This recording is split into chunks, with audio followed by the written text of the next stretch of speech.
Tu je môj spoľahlivý a overený spôsob, ako sa zbaviť plesne, a to za menej ako 3 minúty. A je úplne jedno, či vaša kúpeľňa vyzerá takto alebo takto. Tento trik ma ešte nikdy nesklamal. Bez ohľadu na to, prečo sa vám z sprche tvorí pleseň, chcem, aby ste vedeli, že je to úplne normálne.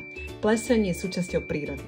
Ale my si tie mykotoxíny do domácnosti naozaj pozývať nemusíme. Ako vaša samozvaná kamoška na poriadok si beriem na starosť ukázať vám presne ten istý postup, ktorý mi ukázala jedna šikovná pani z Lítačiek. Najprv otvorte okná, ak nemáte okná, zapnite ventilátor. Potom do prázdnej fľašky dajte ocot a pár kvapiek čajovníkového oleja. Týmto kúzelným sprejom nastriekajte plesnivé miesta, hlavne špáry. Tam sa tým potvorkám darí najviac. Nechajte pôsobiť 20 minút, choďte si zatiaľ dať kávu alebo si pretriete šminky. Potom len oplachnite studenou vodou. Nie horúcou, nech vám tie výtrusy nelietajú všade. Zoberte si kefku, trochu saponátu a jemne prejdite miesta, kde bola pleseň. Ak vám ostali fľaky, tu je trik s tohaleťakom a kvapkou bielidla. Priložiť, počkať, smyť. Hotovo. No, a toto bol môj návod na zdravší domov bez plesní. Uložte si toto video, aby ste vedeli, čo robiť na budúce. A nezabudnite nás sledovať pre ďalšie tipy, ako bol tento.